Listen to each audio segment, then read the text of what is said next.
آج اس وقت تو پوری دنیا کورونا وائرس جیسی بیماری سے متاثر ہے اور پوری دنیا کے ایک بڑے رقبے کے اوپر لاک ڈاؤن کی وجہ سے انسانیت پریشان ہے. لوگ روٹی روزی سے محروم ہو گئے اور حالات ایسے ہیں کہ لوگوں کے لیے اپنے اہل و عیال اور گھر بار تک واپسی مشکل ہو چکی ہے. ایسے حالات کے اندر ایک مسلمان ہونے کے ناطے اگر ہم اس پر غور کرتے ہیں تو یہ بات ہمیں نمایاں طور پر نظر آتی ہے کہ دنیا کی وہ بڑی بڑی طاقتیں جنہیں اپنے اسباب اور وسائل پر، جنہیں اپنی سائنسی ترقیات پر بڑا ناز تھا، آج قدرت کے سامنے انہوں نے گھٹنے ٹیک دیے اور اپنی بے بسی کا اظہار کر دیا. ہمیں پتہ ہے کہ دنیا کے بڑے بڑے ملکوں کے سربراہوں نے آسمان کی طرف دیکھ کر کے یہ کہا کہ اب جو بھی ہوگا آسمان والا کرے گا. یہ ہمارا عقیدہ ہے کہ کائنات کے اندر ایک پتا بھی اللہ کی مرضی کے بغیر نہیں ہلتا. اس کائنات کے اندر جو ہوتا ہے وہ اللہ کی مرضی سے اور اللہ کے فیصلے سے ہوتا ہے. کورونا وائرس کی بیماری سے آج انسانیت دوچار ہے اور پریشان حال ہے. عید کے اس مبارک موقع پر ہم اہل عالم کو، دنیا والوں کو یہ پیغام دینا چاہیں گے کہ اللہ تعالیٰ نے یہ کائنات بنائی. اس کائنات میں اللہ نے بے شمار مخلوقات پیدا کی. ان مخلوقات میں اللہ پاک نے انسانوں کو اشرف المخلوقات بنایا. ہمارے آقا، ہمارے پیغمبر حضرت محمد مصطفیٰ صلی اللہ علیہ وسلم نے آج سے 1400 سال پہلے یہ بات فرمائی تھی کہ ان الدنیا خلقت لکم وانکم خلقتم للآخرہ، کہ یہ پوری کائنات اللہ نے تمہارے لیے بنائی ہے اور تمہیں اللہ نے آخرت کے لیے پیدا کیا ہے. آسمان ہو، زمین ہو، چاند ہو، ستارے ہوں، کائنات کی بڑی سے بڑی مخلوق کو اللہ پاک نے انسانوں کی خدمت پر مامور کیا اور انسان مخدوم ہے اور ساری دنیا اس کے خادم ہے. ایسے حالات کے اندر نبی کریم صلی اللہ علیہ وسلم کا ارشاد مبارک ہے کہ انسانوں کے جیسے اعمال آسمان پر جائیں گے اللہ پاک کی طرف سے ویسے ہی فیصلے زمین پر اتارے جائیں گے. یعنی اللہ تعالیٰ کا اس دنیا میں ایک نظام ہے جسے ہم جزا اور سزا کا نظام کہہ سکتے ہیں. انسان کی خواہشات، انسان کا نفس اسے برائی کی طرف بلاتا ہے، شیطان اسے بدی کے گناہوں کے راستے پر لے جانے کی کوشش کرتا ہے. اللہ تعالیٰ اپنے بندوں کو نیکی کے راستے کی طرف بلاتا ہے. وہ انسان جو اللہ کے پیغام کو مان کر کے، اللہ کے پیغام کو سن کر کے اطاعت کے راستے پر چلتے ہیں اور نیکی کے راہ اختیار کرتے ہیں، اللہ تعالیٰ انہیں اپنی نعمتوں سے مالا مال کرتا ہے. وہ لوگ جو نفس اور خواہشات کے راستے پر چلتے ہوئے گناہوں کا راستہ اختیار کرتے ہیں وہ اللہ تعالیٰ کو ناراض کرتے ہیں اور اللہ تعالیٰ کی ناراضگی ان کے لیے عذاب اور پکڑ کا سبب بن جاتی ہے. اللہ تعالیٰ نے اس دنیا میں جزا اور سزا کا ایک نظام بنایا ہے. نیکی کرنے پر اللہ جزا دیتے ہیں اور گناہوں کے راستے پر چلنے پر اللہ تعالیٰ سزا دیتے.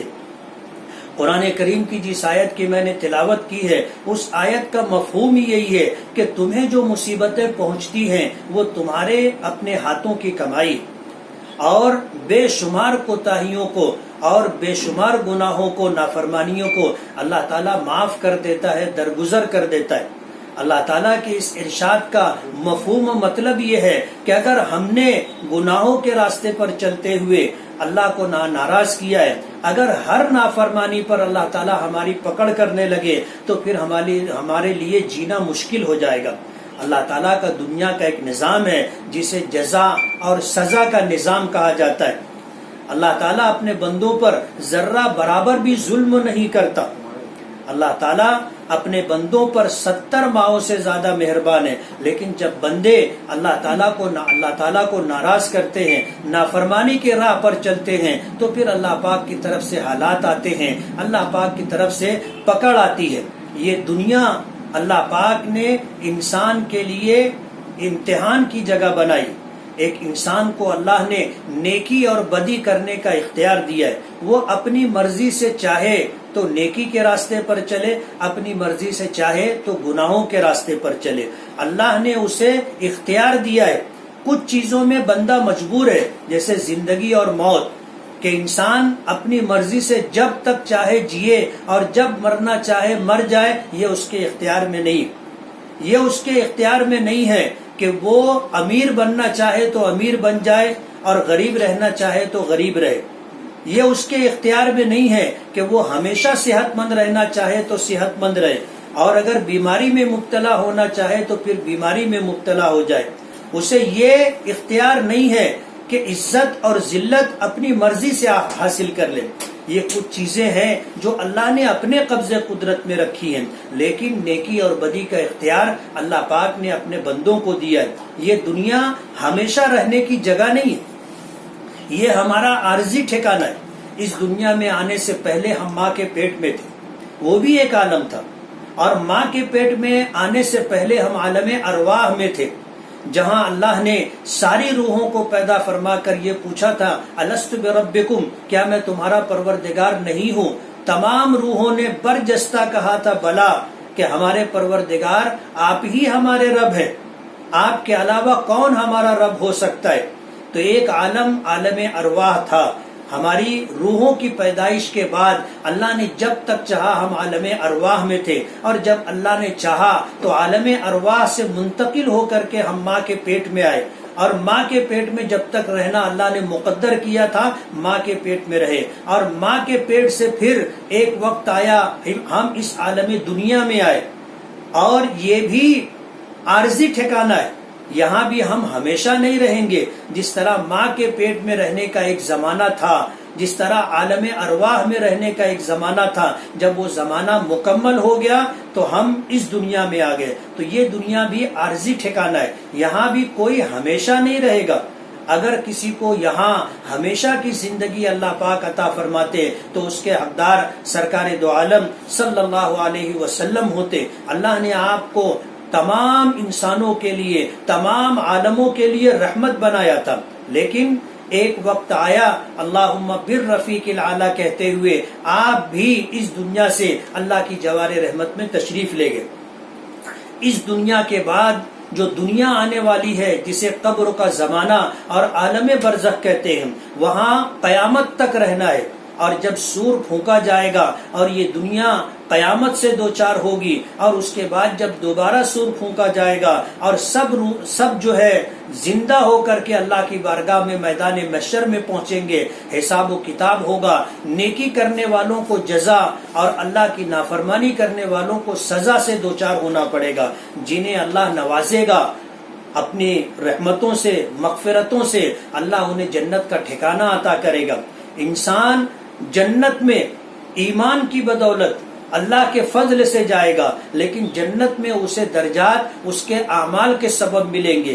جس کا جیسا عمل ہوگا اللہ پاک اسے ویسا ہی درجہ عطا کریں گے۔ حدیث پاک میں آتا ہے کہ ایک حافظ قرآن جس نے زندگی میں قرآن پاک کو یاد کیا، اس کے حلال کو حلال جانا، اس کے حرام کو حرام جانا، اور پھر اللہ کے حکموں پر عمل کرتا رہا، وہ جب اس دنیا سے اللہ کی جوار رحمت میں پہنچے گا اور اللہ پاک اسے جنت کا داخلہ عطا فرمائیں گے، تو اس سے کہا جائے گا اقرا ورتقی ورتل کما کنت ترتل فی الدنیا فإن منزلتک عند آخر آیت تقرأها، کہ تو قرآن پاک پڑھتا جا، جنت کے درجات طے کرتا جا، تیری بلندی اور تیرے رتبے کی انتہا وہاں ہوگی جہاں تو قرآن پاک پڑھتا پڑھتا رک جائے گا۔ تو جنت کے اندر داخلہ تو اللہ کے فضل سے ملے گا، لیکن جنت میں درجات انسان کو اس کے اعمال کے مطابق ملیں گے۔ اللہ فضل فرمائے گا، نیکی کی راہ پر چلنے والے صاحب ایمان جنت میں جائیں گے، اور ایمان سے محروم کفر اور شرک کرنے والے اور وہ لوگ جو ایمان کی حالت میں اللہ کو ناراض کر کے گناہوں کی زندگی گزار رہے تھے، اللہ چاہے گا تو انہیں جہنم میں ڈالے گا، اور جب تک وہ گناہوں سے پاک و صاف نہیں ہو جائیں گے وہ جہنم میں رہیں گے۔ اللہ پاک پھر گناہوں سے پاک و صاف ہونے کے بعد انہیں جنت کا ٹھکانہ عطا کرے گا۔ آج اس موقع پر میں یہ پیغام دینا چاہوں گا کہ اگر تاریخ عالم پر آپ نظر ڈالیں تو آپ کو یہ چیز نمایاں طور پر نظر آئے گی کہ اللہ کا ایک نظام ہے جسے جزا اور سزا کا نظام کہتے ہیں۔ دنیا میں حالات بلا وجہ نہیں آتے، حالات آنے کے کچھ نہ کچھ اسباب ہوتے۔ ایک بات اچھی طرح ہمیں سمجھ لینا چاہیے کہ صاحب ایمان ہونے کی وجہ سے یا مسلمان ہونے کی وجہ سے مصیبتیں نہیں آتی، مصیبتیں نافرمان ہونے کی وجہ سے آتی۔ ورنہ تاریخ عالم پر آپ نظر ڈالو گے تو یہ چیز تمہیں نمایاں طور پر ملے گی کہ جن لوگوں نے اللہ کے حکموں کو پورا کیا، نیکی کی راہ پر چلتے رہے، اللہ تعالیٰ نے اس دنیا میں انہیں راحت، چین و سکون اور اپنی نعمتوں سے مالا مال فرمایا۔ لیکن وہ لوگ جو اللہ کو ناراض کر کے نافرمانی کی راہ پر چلتے رہے، ان پر اس دنیا میں عذاب آیا۔ مثال آپ اگر دیکھیں گے تو ابلیس ہے، جو شیاطین کا جو ہے سرخیل ہے، اس نے اللہ کی اتنی عبادت کی تھی کہ روئے زمین کا کوئی چپا اس کے سجدوں سے خالی نہیں رہا۔ اللہ تعالیٰ نے اسے فرشتوں میں شامل کیا، عزازیل نام دیا، لیکن جنت میں رہتے ہوئے جب اس نے اللہ کی نافرمانی کی، حضرت آدم علیہ نبینا علیہ الصلوۃ والسلام کو جب اللہ نے بنوایا، اللہ نے فرشتوں کو حکم دیا کہ ان کا مجسمہ بنایا جائے، اور پھر اللہ نے ان میں روح ڈال دی۔ آدم علیہ الصلوۃ والسلام کو جب آدم علیہ الصلوۃ والسلام کو سجدہ کرے، تمام فرشتوں نے سجدہ کیا، لیکن ابلیس نے انکار کر دیا، اور اس انکار کی وجہ سے اللہ پاک نے جب اسے فرشتوں میں شامل کیا تھا، اسے نکلنے کا حکم دیا، فرمایا فخرج منہا فإنک رجیم، کہ تو یہاں سے نکل جا، تو مردود ہے، وإن علیک لعنتی الی یوم الدین، اور تجھ پر میری لعنت قیامت کے دن تک، بدلے کے دن تک ہوتی رہے گی۔ ابلیس اپنی عبادتوں کی وجہ سے اللہ کے یہاں نوازا گیا تو وہ فرشتوں میں شامل کیا گیا، لیکن جب اس نے نافرمانی کی تو پھر اسے راندہ درگاہ کر دیا گیا اور ہمیشہ کے لیے مردود قرار دے دیا گیا۔ آپ دیکھو گے حضرت نوح علیہ الصلوۃ والسلام کا زمانہ، اللہ تعالیٰ کے برگزیدہ بندوں میں سے ایک نبی ہیں، اللہ تعالیٰ نے لمبی زندگی دی تھی، 950 سال تک انہوں نے تبلیغ کی، لیکن ان کی قوم کے لوگوں نے جن کے حصے میں سعادت لکھی تھی انہوں نے ایمان قبول کیا۔ کتابوں میں آتا ہے کہ 70 لوگوں نے ایمان قبول کیا تھا، اور پوری قوم نافرمانی پر تلی ہوئی تھی، اور نافرمانی میں حد سے آگے بڑھ گئی، اللہ کے عذاب کو دعوت دیتی تھی۔ حضرت نوح علیہ الصلوۃ والسلام پر اللہ پاک کی طرف سے حکم آیا کہ آپ کشتی بناؤ۔ نوح علیہ الصلوۃ والسلام نے جب کشتی بنانا شروع کی تو بستی کے لوگ آ کر مذاق اڑایا کرتے تھے کہ یہاں کہاں سمندر ہے، یہاں کہاں دریا ہے جو تم کشتی بنا رہے ہو اور کشتی چلاؤ گے۔ اللہ پاک کا حکم تھا کہ ان کے کسی سوال کا جواب نہ دیا جائے، اور پھر وہ وقت بھی آیا کہ جب کشتی مکمل ہو گئی اور قوم اپنی نافرمانی میں حد سے بڑھ گئی تو اللہ پاک کا عذاب آیا، اور پھر زمین اور آسمان دونوں طرف سے، آسمان سے بارش ہونے لگی اور زمین سے پانی ابلنے لگا۔ کتابوں میں آتا ہے کہ تنور جہاں آگ دہکا کر کے روٹیاں بنائی جاتی ہیں اس میں سے بھی پانی ابل رہا تھا، اور پھر اللہ پاک نے سب کو غرق کر دیا۔ اللہ تعالیٰ نے اپنے نبی حضرت نوح علیہ الصلوۃ والسلام سے یہ کہا تھا کہ جب میرا عذاب آئے گا تو تمہیں صبر کرنا ہے، تمہیں مجھ سے کوئی سوال نہیں کرنا ہے، دعا نہیں کرنی ہے، منع کر دیا گیا۔ اور وہ وقت آیا کہ نوح علیہ الصلوۃ والسلام کی پوری قوم، جس میں ان کا سگا بیٹا بھی تھا، نافرمان تھا، اللہ کا عذاب آیا اور یہ پوری قوم غرق کر دی گئی۔ نوح علیہ الصلوۃ والسلام نے بشری تقاضے کے پیش نظر پدری شفقت سے مجبور ہو کر کے اپنے بیٹے سے کہا تھا کہ بیٹے کشتی میں آ جاؤ، تو بیٹے نے کہا تھا کہ نہیں، میں پہاڑ کی چوٹی پر چڑھ جاؤں گا اور یہ بلندی مجھے غرق ہونے سے بچا لے گی۔ تو اللہ پاک کی طرف سے آیا کہ لا عاصم اليوم من امر اللہ، آج اللہ کے فیصلے سے دنیا کی کوئی طاقت کسی کو بچا نہیں سکے گی۔ بیٹا بھی غرق ہو گیا۔ آپ دیکھو گے اللہ تعالیٰ کا عذاب قوم ہود پر آیا۔ یہ وہ قوم تھی جو یہ کہا کرتی تھی کہ من اشد منا قوہ، ہم سے زیادہ طاقتور کون ہے، ہم سے زیادہ طاقتور قوم ہے۔ اللہ تعالیٰ نے تن و توش جو عطا کیا تھا وہ کھجور کے درختوں کی طرح بلند و بالا تھا، اور اسی کی مناسبت سے چوڑا تھا۔ اتنے بلند و بالا قد و قامت کے لوگ تھے، انہیں اپنی قوت پر ناز تھا، کہنے لگے من اشد منا قوہ۔ جب اللہ کے نبی حضرت ہود علیہ السلام نے اللہ کے عذاب سے انہیں ڈرانا چاہا تو وہ یہ کہنے لگے کہ ہم سے زیادہ طاقتور کون ہوگا؟ اللہ پاک نے قرآن کریم میں فرمایا کہ اللہ نے ان جیسے لوگوں کو دوبارہ پیدا نہیں کیا، اتنے طاقتور لوگ تھے۔ اللہ پاک نے فرمایا کہ اللہ الذی خلقہم هو اشد منہم قوہ، کہ اللہ نے ان کو پیدا کیا ہے، اللہ ان سے زیادہ طاقتور ہے۔ حدیث پاک میں آتا ہے کہ جب اللہ نے ہوا کا عذاب بھیجنے کا فیصلہ کیا تو ہوا پر مامور جو فرشتہ تھا اسے اللہ نے حکم دیا کہ ہوا کے خزانے میں سوراخ کرو۔ تو اس فرشتے نے اللہ سے پوچھا تھا کہ بیل کے نتھنے کے برابر سوراخ کروں یا کم؟ تو حدیث پاک میں آتا ہے کہ ہاتھ کی کانی انگلی کے برابر سوراخ کرنے کے لیے کہا گیا، اور اتنا سوراخ ہونے کے بعد جب اس سے ہوا نکلی تو وہ ہوا اتنی تیز و تند تھی کہ اتنے طاقتور، اتنے قد و قامت رکھنے والے لوگ ہوا میں تنکوں کی طرح اڑ کے تھے، اور اللہ نے انہیں زمینوں پر پٹک پٹک کر کے مارا۔ آتا ہے کأنہم اعجاز نخل خاویہ، جب وہ مر گئے تو زمین پر ایسے پڑے تھے جیسے کھجور کے درخت اکھڑ جاتے ہیں تو ان کے تنے زمین پر جس طرح پڑے ہوتے ہیں اسی طرح یہ پڑے ہوئے تھے۔ آپ حضرت قوم سمود کا حال، حضرت صالح علیہ السلام کی قوم کا حال دیکھو گے کہ اللہ کے نبی کی نافرمانی کی، اللہ پاک نے ان پر بھی عذاب بھیجا۔ قوم لوط ہے، قوم شعیب ہے، ان کے اوپر عذاب آتا رہا۔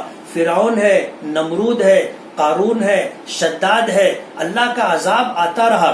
ہر زمانے میں اللہ کی نافرمانی کرنے والوں پر دنیا میں بھی پکڑ آتی ہے اور آخرت میں بھی انہیں عذاب ملے گا۔ اللہ کا ارشاد ہے کذالک العذاب، دنیا میں عذاب آیا تو فرمایا کہ ایسا عذاب آئے گا، اور فرمایا ولا عذاب الآخرت اکبر، آخرت کا جو عذاب ہوگا وہ اس سے بھی زیادہ بڑا ہوگا۔ آج اس موقع پر عید کے دن ہم لوگ جن پابندیوں سے دوچار ہیں کہ ہمیں عید کی نماز کے لیے عیدگاہ پر جانے سے روک دیا گیا، اللہ کا گھر رمضان المبارک جیسے مبارک ایام میں ہم لوگوں کے لیے بند کر دیا گیا، یہ اللہ کا عذاب ہے کہ اللہ نے ہم ایمان والوں پر اپنے گھر کا دروازہ بند کر دیا، حرمین شریفین کے دروازے بند کر دیے گئے، اور پوری دنیا میں عبادت گاہوں کو دروازے بند کر کے تالا لگا کر کے ہم جیسے لوگوں کو اپنے گھر آنے سے اللہ نے روک دیا۔ یہ بہت بڑا عذاب ہے، یہ بہت بڑا عذاب ہے۔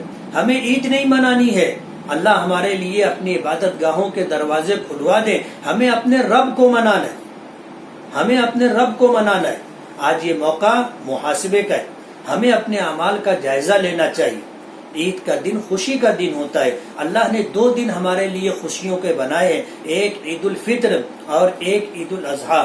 عید الفطر کا موقع مہینے بھر کے روزے، مہینے بھر کی تراویح، مہینے بھر کی تلاوت اور صبر کے ساتھ اللہ کی بارگاہ میں ہم اللہ کے حکموں کی تعمیل کرتے ہیں۔ اسی لیے حدیث پاک میں آتا ہے کہ الصوم لی وانا اجزا بہ، کہ روزہ میرے لیے رکھا جاتا ہے اور میں ہی اس کا بدلہ ہوں۔ روزہ وہ عبادت ہے کہ اللہ جانتا ہے کہ میرے بندوں میں سے کون روزہ ہے اور کون روزے سے نہیں، یہ اللہ جانتا ہے۔ اللہ پاک نے خود اس کی جزا دینے کا یا خود کو اس کی جزا ٹھہرایا۔ روزہ ایک ایسی عبادت ہے کہ رمضان المبارک کے ان مبارک ایام میں جن لوگوں نے پہلے عشرے میں اللہ کی عبادتوں کا اہتمام کیا، اللہ نے اپنی رحمتوں سے نوازا۔ دوسرے عشرے میں جن لوگوں نے اللہ کی اطاعت کی، روزوں کے ساتھ تراویح کے ساتھ اپنے ایام گزارے، اللہ پاک کی طرف سے انہیں مغفرت کا پروانہ ملا۔ تیسرے عشرے میں جن لوگوں نے اللہ کی فرما برداری کی، روزے اور تراویح کے ساتھ اللہ کو راضی اور خوش کرنے کا اہتمام کیا، اللہ پاک نے انہیں جہنم سے خلاصی اور نجات کا پروانہ عطا کیا۔ آج عید کا دن ہے اور عید کے دن یہ خوشیوں کا دن ہوتا ہے، لیکن آج دنیا میں بسنے والے روئے زمین پر جتنے مسلمان ہیں وہ عید کی سچی خوشیوں سے محروم ہیں۔ اس لیے کہ عید کا دن مہینے بھر کی عبادت و ریاضت کے بعد عید گاہ میں جا کر کے 2 رکعت نماز شکرانہ جسے واجب قرار دیا گیا ہے اسے ادا کرتے. حدیث پاک میں آتا ہے کہ عید کی صبح ہوتی ہے، ہر گلی کے کونے پر نکڑ پر فرشتے مامور ہوتے ہیں جو یہ اعلان کرتے ہیں کہ نکلو اس کریم رب کی بارگاہ کی طرف جو بڑا نوازنے والا ہے، نکلو اس کریم رب کی بارگاہ کی طرف کہ جب تم اللہ کی بارگاہ میں ہاتھ پھیلا کر مانگو گے تو جو مانگو گے وہ عطا کیا جائے گا، اور تمہاری مانگی ہوئی چیزوں میں جو تمہارے لیے بہتر ہوگی اللہ وہ عطا کرے گا. اور اگر اپنی ناسمجھی کی وجہ سے کوئی ایسی چیز مانگ لی، ایسی چیزوں کی دعا کر لی جو دینا مناسب نہیں تھا، تو اللہ اس کے بدلے میں تمہیں دوسری کوئی مناسب چیز عطا کرے گا. آج عیدگاہ جانے سے ہم روک دیے گئے. میں یہ عرض کر رہا تھا کہ جزا اور سزا کا ایک نظام اللہ پاک نے بنایا ہے. آج ہم پر جو حالات ہیں یہ ہماری نافرمانیوں کی وجہ سے، یہ اللہ کا عتاب ہے، اللہ کا عذاب ہے. دنیا کی بڑی بڑی طاقتیں عاجز اور بے بس ہو گئی اور سب ایک زبان ہو کر کے کہتی ہیں کہ کورونا وائرس جیسی بیماری جو وبائی مرض کی شکل اختیار کر چکی ہے اس کا کوئی علاج نہیں، اس کی کوئی دوا نہیں ہے، اس کے آج تک اس کا کوئی ویکسین ایجاد نہیں کیا جا سکا. ہم تو یہ کہتے ہیں کہ جب اس کی دوا نہیں ہے تو اب ہمارے پاس ایک ہی سہارا ہے اور وہ ہے دعا. ہم دعا سے اپنے رب کو راضی کر سکتے ہیں اور دعا ہی ہمارے لیے علاج ہے، اس لیے کہ اللہ ہی شافی مطلق ہے. حضرت ابراہیم علیہ الصلوۃ والسلام نے فرمایا کہ وَإِذَا مَرِضْتُ فَهُوَ يَشْفِينِ، کہ جب میں بیمار ہوتا ہوں تو وہی مجھے شفا دیتا ہے. شفا اللہ کے قبضے قدرت میں ہے. آج ہماری محرومی کی بات یہ ہے کہ ہم اللہ کے گھر جا کر کے یا عیدگاہ پر جا کر کے دعا کرنے سے بھی محروم کر دیے گئے، روک دیے گئے. میں یہ گزارش کرنا چاہوں گا کہ آج ہمیں اللہ کی طرف متوجہ ہونا ہے اور اللہ کی طرف متوجہ ہو کر کے اپنے رب کو راضی کرنا ہے، منانا ہے. اسی کے قبضے قدرت میں پوری دنیا کا نظام ہے. اللہ چاہے گا تو کورونا جیسی وبائی بیماری اللہ کے سامنے کوئی حیثیت اور کوئی معنی نہیں رکھتی. اللہ چاہے گا ایک لمحے کے اندر شفا کا فیصلہ کرے گا اور پوری دنیا کے لوگ ایک لمحے میں شفا یاب ہو جائیں گے. حدیث پاک میں ابن ماجہ شریف کی روایت ہے، حضرت عبداللہ ابن عمر رضی اللہ تعالی عنہ جس کے راوی ہیں، وہ فرماتے ہیں کہ 5 چیزیں ایسی ہیں کہ اللہ تعالیٰ اس کے بدلے میں دنیا ہی میں 5 قسم کے عذاب مسلط کر دیتے ہیں. جس قوم میں بے حیائی اور فحاشی اور زنا عام ہو جائے گا تو ان میں نت نئی بیماریاں، مہلک بیماریاں وجود میں آئیں گی.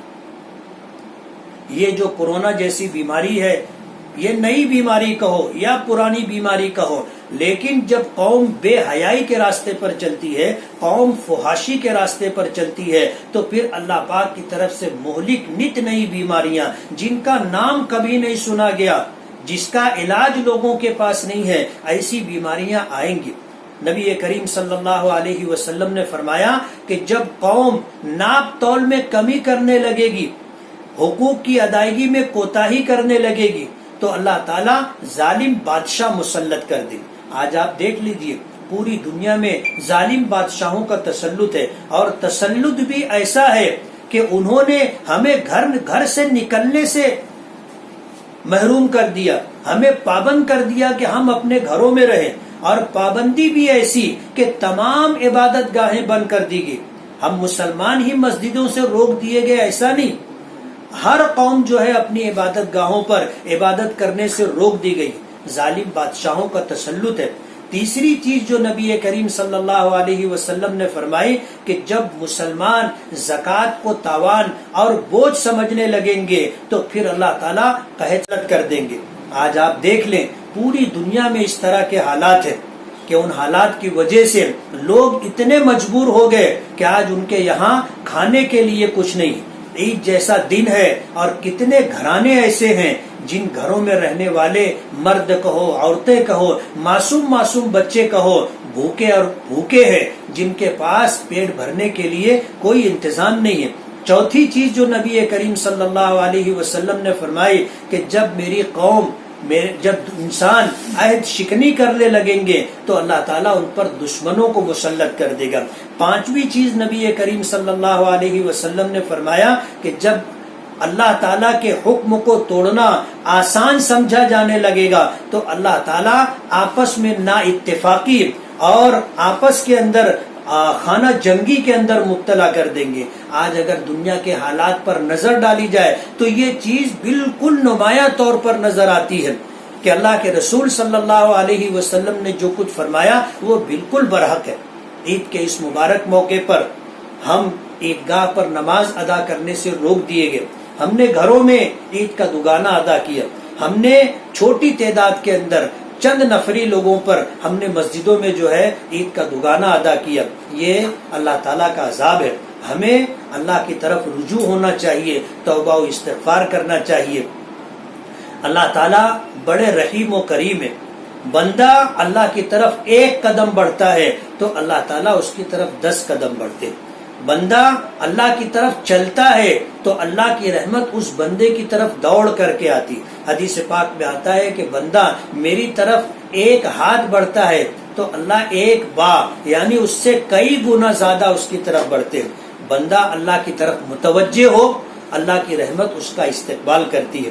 میں اس موقع پر یہ پیغام دینا چاہوں گا کہ آج جس وبائی بیماری کورونا سے ہم لوگ متاثر ہیں اور پوری دنیا اس کے لپیٹ میں ہے، یہ اللہ کا عذاب ہے، اور پوری دنیا کی تمام تر ترقیات کے باوجود حکومتیں عاجز اور بے بس ہو چکی ہیں اور قدرت کے سامنے گھٹنے ٹیک کر کے اس بات کا اظہار کرنے پر مجبور ہو چکی ہیں کہ اب جو کرے گا آسمان والا کرے گا۔ یہ تو ہمارا پہلے سے عقیدہ ہے کہ کرنے والی ذات اللہ کی ہے۔ اس لیے میں تمام ہی اہل ایمان سے یہ اپیل کروں گا کہ جب اس بیماری کی دوا نہیں ہے تو ہمارے لیے دعا ہی سب سے بڑا سہارا ہے، ہمارا سب سے بڑا ہتھیار ہے۔ ہمیں اللہ کی طرف رجوع ہو کر کے دعا کرنی چاہیے۔ عید کا یہ مبارک موقع ہے۔ ہمارا شہر مالیگاؤں کورونا جیسی بیماری سے اس حد تک متاثر ہے کہ 1 مارچ سے لے کر 30 اپریل تک 1 مارچ سے لے کر کے 30 اپریل 2019 میں 285 لوگوں کی موت ہوئی تھی، لیکن 2020 میں 1 مارچ سے 30 اپریل تک لگ بھگ 1000 لوگ مالیگاؤں میں موت سے دوچار ہوئے۔ یہ کارپوریشن کی نااہلی اور ان کے مس مینجمنٹ اور پرائیویٹ ہاسپٹلوں کے بند ہونے کی وجہ سے یہ تو دکھائی دینے والی چیزیں ہیں، در حقیقت یہ اللہ پاک کی طرف سے پکڑ کہو، اللہ کا عذاب کہو۔ مالیگاؤں کورونا جیسی بیماری سے اس حد تک متاثر ہوا کہ ہم لوگ بے بسی محسوس کرنے لگے اور ہمارے لیے اسباب، وسائل، مین پاور کی کمی، یہ سب کچھ رہی۔ ان حالات سے ہم لوگ گزر رہے ہیں۔ ایسے وقت میں جن لوگوں کے گھرانوں میں موت ہوئی ہے اور ان 2 مہینوں کے اندر ان کے خاندان کے سرپرست، بزرگ، خاندان کے بڑے یا ان کے محبوب ترین لوگ موت سے دوچار ہو کر کے اللہ کی جوار رحمت میں چلے گئے۔ ہمارے شہر کی بڑی بڑی شخصیتیں چند گھنٹوں کے اندر موت سے دوچار ہو کر کے اللہ کی جوار رحمت میں چلی گئی۔ ایسے تمام لوگ جن کے گھروں پر اس طرح کے حادثات پیش آئے، میں انہیں تعزیت مسنونہ پیش کرتا ہوں، تسلی کے الفاظ پیش کرتا ہوں، دعا کرتا ہوں کہ اللہ تعالیٰ ان تمام مرحومین کی مغفرت فرمائے، ان کے درجات کو بلند فرمائے، اللہ تعالیٰ ان کے حسنات کو قبول فرمائے، جانے انجانے میں جو کوتاہیاں ہو گئی ہوں اللہ تعالیٰ اپنے فضل و کرم سے درگزر کا معاملہ فرمائے۔ اور جو لوگ بقید حیات ہیں ان سے یہ گزارش کروں گا کہ ہم اللہ کی طرف رجوع ہوں، دعاؤں کا اہتمام کریں اور اللہ کی اطاعت و فرما برداری کے راستے پر چلیں۔